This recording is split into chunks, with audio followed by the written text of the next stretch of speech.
Olá, meu nome é Jéssica da Silva Barbosa. Irei falar um pouco sobre a técnica de Soutinho-Blottin, que ela pode ser utilizada na identificação de poliformismo que determina a alteração do padrão de clivagem.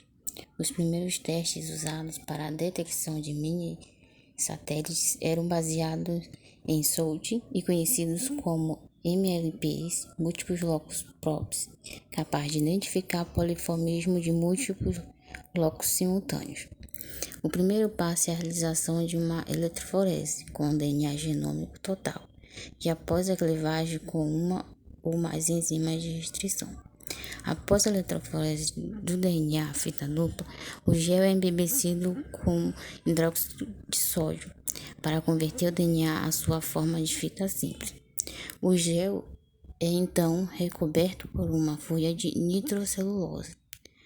As moléculas de gel são forçadas a deslocarem-se para a nitrocelulose por capilaridade que retira o líquido usando uma pilha de papel absorvente pelo outro lado da nitrocelulose. O DNA de fita simples liga-se à membrana de nitrocelulose na mesma posição em que estava no gel. Após a secagem a 80 graus Celsius, que fixa o DNA permanente no lugar, a membrana de nitrocelulose é umedecida com uma quantidade mínima de uma solução contendo uma sonda de DNA fita simples. Esta sonda consiste de uma sequência de DNA conhecida, que pode incluir uma parte de um gene de interesse para alguma patologia ou simplesmente uma região polimórfica. E a intenção for somente a discriminação entre indivíduos. Outra característica desta sonda é que a molécula de DNA fita simples está ligada a um isótopo radioativo. A nitrocelulose umedecida é mantida em uma temperatura adequada por algumas horas para permitir a renaturação, isto é, a hibridização da sonda às sequências alvo. A membrana é lavada para remover a sonda radioativa não ligada, secada, e é feita uma autoradiografia pela exposição a um filme de raio-x. A posição de moléculas complementares à sonda radioativa é indicada pelo surgimento de manchas escuras no filme revelado. RNA em cadeia de polimerase permite a rápida clonagem e análise do DNA. DNA polimerase, método amplificação de sequência-alvo de DNA. Ela é utilizada para desenhar dois oligonucleotídeos iniciadores, que são os primes, os quais são específicos para a sequência-alvo e apresentam cerca de 15 a 25 nucleotídeos de extensão. Após os primes terem sido adicionados ao DNA molde desnaturado, eles se ligam-se especificamente às sequências de DNA complementares ao seu sítio-alvo, flanqueando e delimitando a região a ser analisada. Na presença de um DNA polimerase, termostáveis apropriados e dos 4 desoxirribonucleotídeos trifosfato. É iniciada a síntese de novas fitas de DNA, que são complementares a cada uma das fitas de DNA de segmento-alvo de DNA, formando desta maneira um fragmento de DNA com sequência idêntica à do DNA a ser analisado e previamente selecionado pelo par de primes. Uma vez que este ciclo de duplicação molecular é repetido várias vezes. A PCR é uma reação em cadeia porque as fitas de DNA recentemente sintetizadas irão atuar como molde para mais uma síntese de DNA nos ciclos subsequentes. Após cerca de 25 ciclos de síntese de DNA. Os produtos de PCR irão incluir, além do DNA que iniciou a reação, cerca de 10 elevado à quinta potência cópias de sequência-alvo específica. Uma quantidade que é facilmente visualizada como uma eletroforese em gel de agarose. Os resultados podem ser obtidos em um espaço curto de tempo. As principais vantagens da técnica de PCR: velocidade e facilidade de utilização. A clonagem de DNA por PCR pode ser realizada em poucas horas, usando-se um equipamento relativamente simples, cuja função fundamental é a variação de temperatura em cada passo de técnica. A sensibilidade é a PCR que é capaz de amplificar sequências a partir da quantidade íntimas de DNA-alvo e até mesmo do DNA de uma única célula. A sensibilidade extrema do método implica que enormes cuidados devem ser tomados para evitar a contaminação da amostra com DNA de outras fontes. Robustez e possibilidade de análise de amostras degradadas. A PCR pode permitir a amplificação de sequências específicas a partir do material no qual o DNA está gravemente degradado ou embebedecido com um meio onde o isolamento de DNA é problemático. As principais limitações na técnica de PCR, elas consistem se o DNA contaminante estiver presente em níveis comparáveis aos de DNA-alvo, que sua amplificação pode confundir a interpretação dos resultados da tipagem, possivelmente levando a uma conclusão de RFLP, VNTR e STR associadas à PCR. O método de PCR tem uma significativa vantagem sobre a técnica de RFLP, que é baseado em SOLD, pois necessita de uma quantidade bem menor de DNA para análise, e além disto, é um teste muito mais rápido, podendo utilizar amostras muito degradadas, tendo certeza de resultados satisfatórios. Já a tipagem de DNA através de PCR é a de amostras com alto grau de degradação e podem ser analisadas, uma vez que não é necessário que as moléculas de DNA estejam intactas, pois a extensão de DNA a ser investigada é pequena.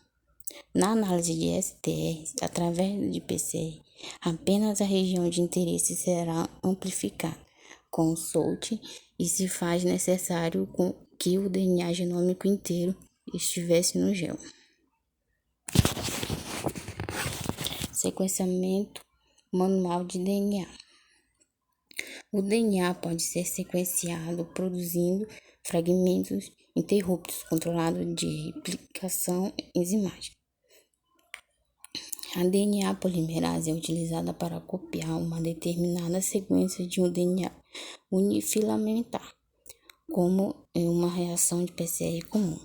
A diferença dessas reações é que, além dos 4 desoxirribonucleotídeos, a DATP, a DTP, a DCTP e DGTP, marcadores com radioatividade, a mistura de incubação contém um análogo 2 linhas, 3 linhas de de um deles. A incorporação desse análogo bloqueia o posterior crescimento da nova cadeia, porque ele não tem a hidroxila na 3 linhas terminal necessária para formar a ligação fosfodiéster. Assim, são produzidos fragmentos de vários comprimentos, nos quais os análogos de desox está na ponta 3'. A mesma amostra é submetida a esta reação em 4 epidófilos diferentes em cadeia epidom. Existe um dos 4 nucleotídeos modificadores diferentes. O resultado final em cada reação são fragmentados de diferentes tamanhos, devido à parada da reação a cada vez que o nucleotídeo amplificado é incorporado. Estes conjuntos de fragmentos em cada análogo de desoxi são então submetidos à eletroforese e à sequência de base do novo DNA e ligado à autorradiografia. Bom, na imagem está representado os iniciadores, que são os prime, o tang polimerase e os desoxirribonucleotídeos. Métodos automatizados. Sequenciamento automático de DNA. Os sequenciadores de DNA analisam automaticamente as fitas de DNA previamente amplificadas, cujo de desoxirribonucleotídeos DNTPs é incorporado na PCR. Foram previamente marcados como compostos fluorescentes de diferentes cores para cada DNTP, como mostra a imagem. A citosina lilás, guanina amarela, a adenina vermelha e a timina verde. Os sistemas automáticos podem identificar aproximadamente 10.000 bases por dia, bem mais do que as 50.000 bases por ano obtidas pelos métodos manuais. A genotipagem de STRs, utilizando sequenciador automático.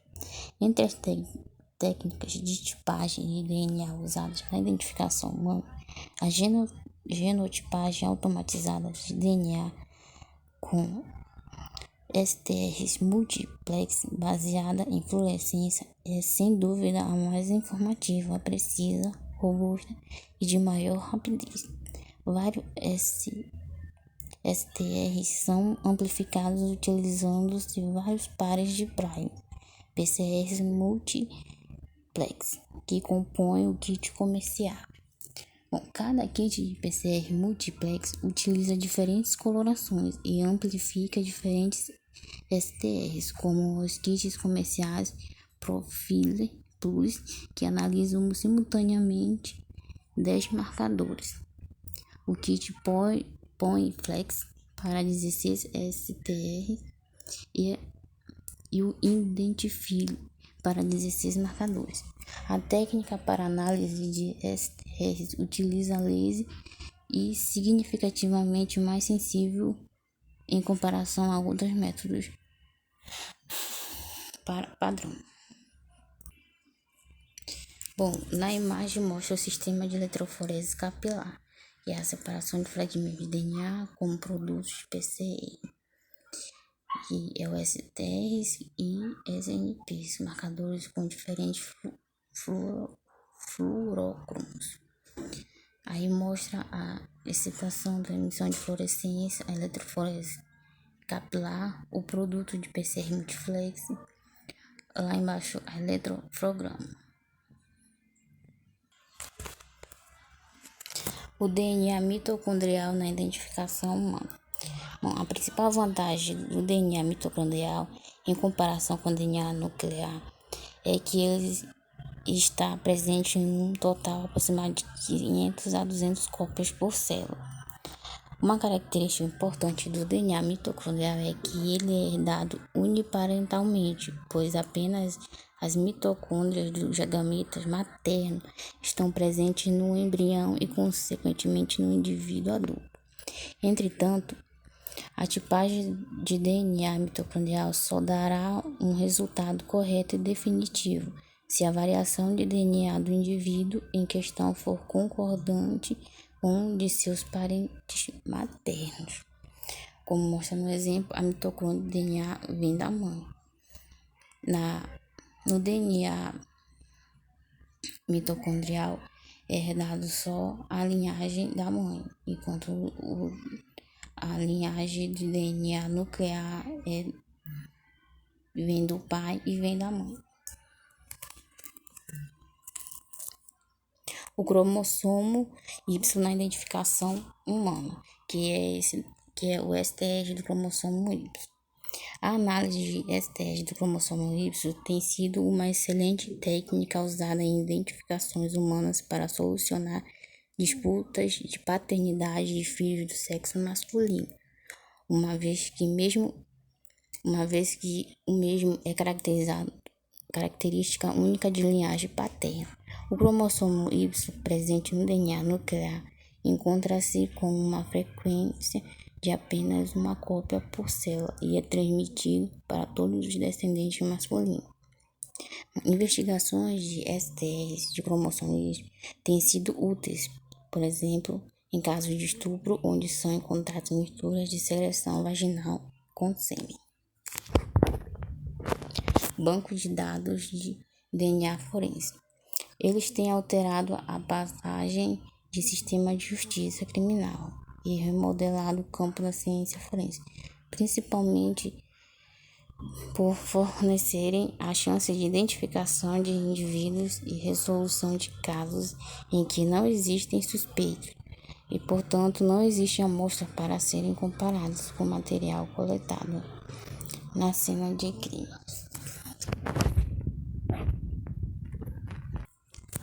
Limitações quanto ao uso do DNA.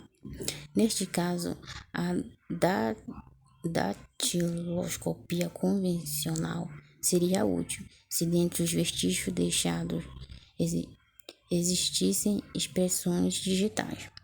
Apesar de certas limitações de análise de DNA, deve-se, acima de tudo, enfatizar sua importância como prova extremamente poderosa, se realizados segmentos às recomendações técnicas exigidas.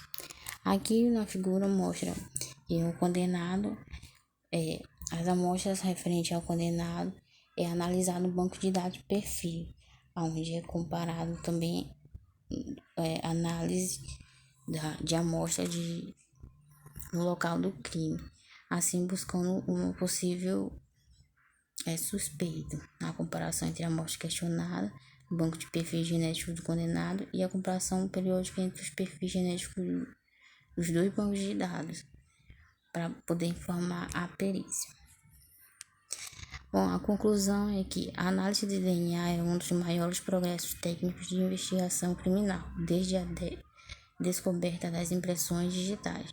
Métodos que determinam o perfil de DNA estão firmemente embasados na tecnologia molecular, quando a determinação do perfil é feita com cuidados adequados. Os resultados são altamente reprodutíveis. Por Duarte, os métodos baseados na PCR são imediatos, requerem apenas uma pequena quantidade de material e podem fornecer identificação não ambígua de alélos individuais. Assim, vários métodos de PCR, particularmente os que usam os STRs, estão sendo cada vez mais usados por Duarte e Gomes. E essas são as nossas referências. Muito obrigada.